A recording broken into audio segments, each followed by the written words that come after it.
«Эй, что это у тебя там? Щенок! Пацаны, гляньте, какой маленький! Дай посмотреть!» Один из подростков потянулся к мохнатому комочку. «Убери руки!» «Не дам, ты его замучишь!» Лариса крепче прижала к себе щенка. Тот дрожал и тыкался мордочкой в плечо Ларисы. «А ну, дай его мне!» Долговязый подросток ухватил щенка за шерсть и дернул. Щенок забился в руках Ларисы, заскулил. Остальные подростки заржали. «Серый, ты ему клок шерсти вырвешь!» — крикнул кто-то из мальчишек. «Пусти!» — закричала Лариса, чуть не плача. «Эй, что тут у вас?» — раздался за спинами подростков грубый голос. Мальчишки оставили щенка в покое и все разом повернулись на голос. «Они у меня щенка отнимают», — пожаловалась Лариса подошедшему взрослому парню. «Это не твой щенок. Ты его на улице подобрала», — огрызнулся самый старший из подростков и снова попытался вырвать его из рук девочки. «Отпусти», — взвизгнула Лариса. «Я нашла, значит, он мой. А ну, оставь девчонку в покое. Брысь отсюда». Высокий парень схватил долговязого подростка за шкирку и отшвырнул от Ларисы. Остальные мальчишки бросились в рассыпную. «Еще встретимся, разорвем на части твоего щенка», — крикнул Серый, но увидел, что парень сделал к нему шаг, тут же скрылся за кусты. Спаситель сел на скамейку рядом с Ларисой. «А ты чего тут сидишь? Поздно уже с собакой гулять». Этим парень мотнул головой в сторону убежавших мальчишек. «Щенок твой понадобился, а другим, может, и ты понадобишься. Иди домой». Девочка съежилась от его слов. «Родители не пустили меня с ним домой. Отец сказал, чтобы отнесла туда, где взяла, потому что самим есть нечего. А он же маленький, погибнет на улице или мальчишки замучают. Они одного кота связали, на дерево повесили и смотрели, как он дергается. Что, бедно живете?» Парень окинул Ларису внимательным взглядом, оценив короткие рукава курточки. «Как все. Отец деньги у матери ворует и пропивает. И мать терпит». Парень покачал головой. «Терпит. Ругаются часто. Отец и ударить может. Я просила маму уйти от него, уехать к бабушке в деревню», рассказывала Лариса, прижимая к себе притихшего щенка. «А мать сказала, что он без нее погибнет, сопьется совсем. Жалеет его». Лариса уткнулась носом в лоб щенка. «Понятно. Это называется выученная беспомощность. Привыкла, значит, твоя мать к пьянкам отца. Не видит выхода, думает, что недостойна лучшего. Мол, все пьют. Боится и не хочет ничего менять. Ага, она так прямо и говорит. А вы откуда знаете?» Лариса удивленно посмотрела на взрослого парня. «Читал.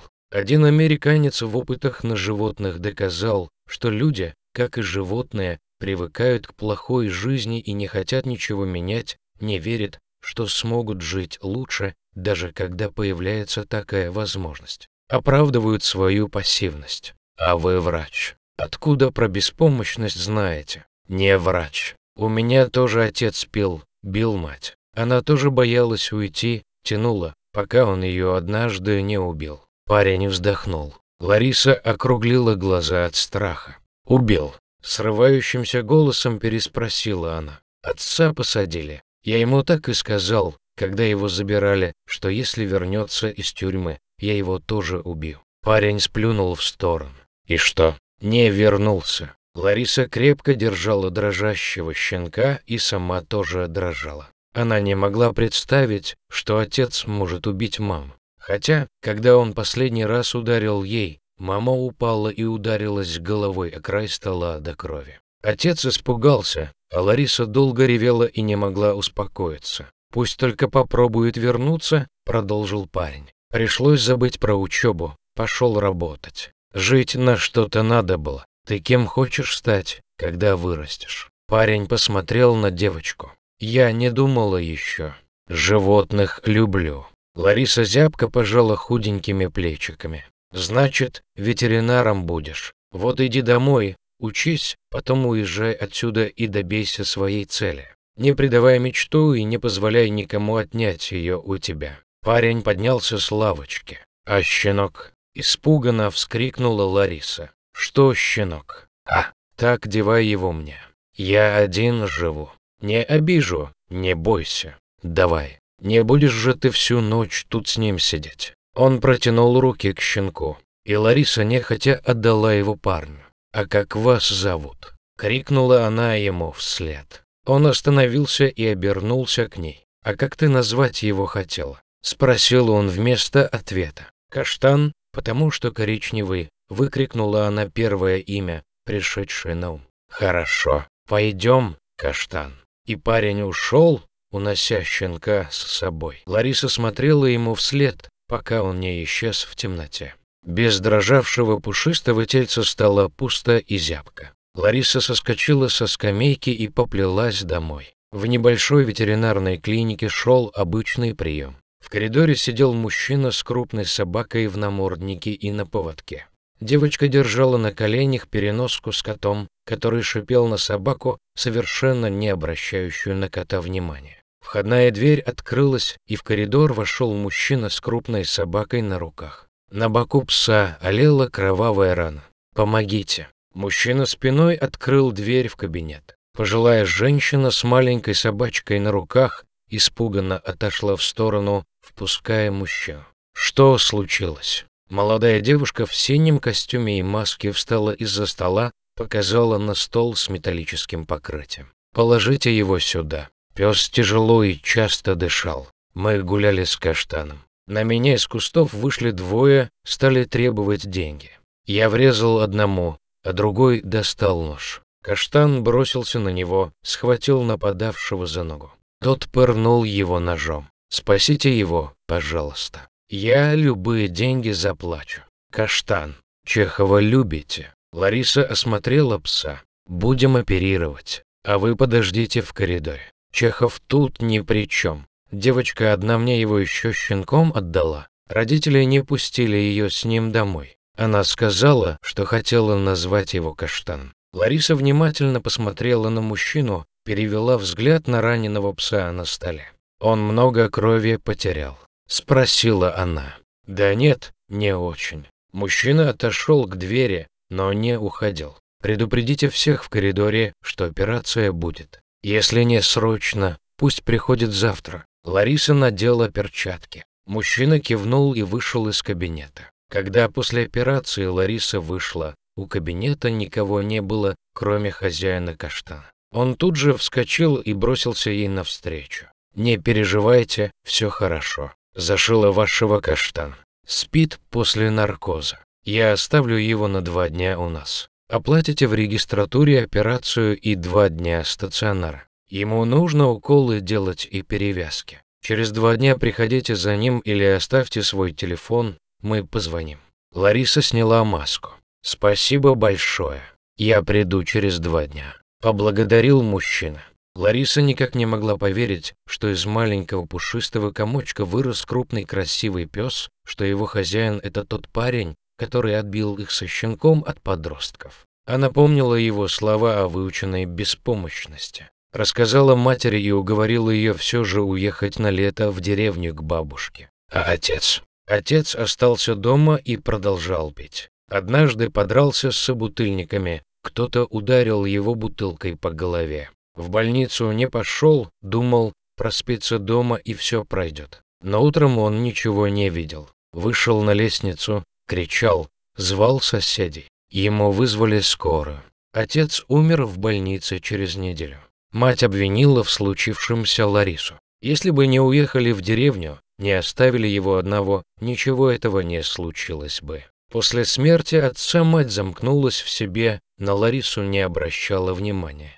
Иногда за целый день не произносила ни слова. После окончания школы Лариса поступила в ветеринарное училище. В прошлом году мать познакомилась с мужчиной. Тот тоже пил, но не так сильно, как отец не бил мать. Она ушла к нему, оставив Ларису в их квартире. Но она уже начала работать. Справлялась одна. С матерью они до сих пор общались натянуто и редко. Каштан быстро шел на поправку. Начал вставать, есть. Но хозяин не пришел за ним ни через 2 дня, ни через 3. Лариса Григорьевна, мы не можем больше держать пса у нас. Проплачено только 2 суток, ворчала директор клиники. Лариса забрала Каштана к себе домой. Он грустил, слонялся по чужой квартире, заглядывал ей в глаза, отказывался от еды. Случилось что-то с твоим хозяином, но он обязательно придет за тобой, вот увидишь. Нужно есть и подождать, уговаривала Лариса Каштана. Через 2 недели они с псом возвращались с прогулки. Солнце отбрасывало последние лучи, опускаясь за соседний дом. Вдруг Каштан сорвался и бросился в сторону. «Каштан, ко мне!» Лариса побежала за ним и увидела, как мужчина с перевязанной рукой присел на корточки, а Каштан лизал ему лицо и скулил от радости. «Спасибо большое, что взяли его к себе. Мне рассказали в клинике, дали ваш адрес», — сказал мужчина, подошедший Ларисе. «Вы очень выручили меня. Я попал в аварию на следующий день». Он внимательно посмотрел на нее. «А знаете, я вас вспомнил. Вы та девочка, которую 10 лет назад родители не пустили домой со щенком. Никогда не думал, что мы встретимся. Вижу, девочка послушалась меня и осуществила свою мечту, стала ветеринаром. Я запомнила про выученную беспомощность. Но это не помогло спасти отца. Он умер после драки. Мама до сих пор считает меня виновной в его смерти. Я уговорил ее уехать к бабушке тогда». Лариса рассказывала без сожаления. «Спасибо вам большое. Ну что, Каштан, пойдем домой». Мужчина сделал несколько шагов в сторону, но Каштан не пошел за ним следом. Он стоял и смотрел то на хозяина, то на Ларису. «Эй, предатель, ты что? Ко мне!» Мужчина похлопал ладонью по бедру, но Каштан не сдвинулся с места. Он посмотрел на хозяина и залаял, потом опустил к земле морду и заскулил. «По-моему, вы ему понравились, он не хочет с вами расставаться». Мужчина развел руки в стороны. «Меня зовут Михаил, а вас? А знаете что? Пойдемте ко мне. Вы же только что из больницы. Я вас покормлю ужином. Пошли, Каштан». Вместо ответа сказала Лариса и махнула рукой, зовя пса за собой. Каштан подбежал к ней и оглянулся на хозяина. Тому ничего не оставалось, как принять приглашение. Вот такая история, роль судьбы, в которой сыграл Каштан. Он щенком познакомил 2 людей, а потом снова свел их вместе через 10 лет.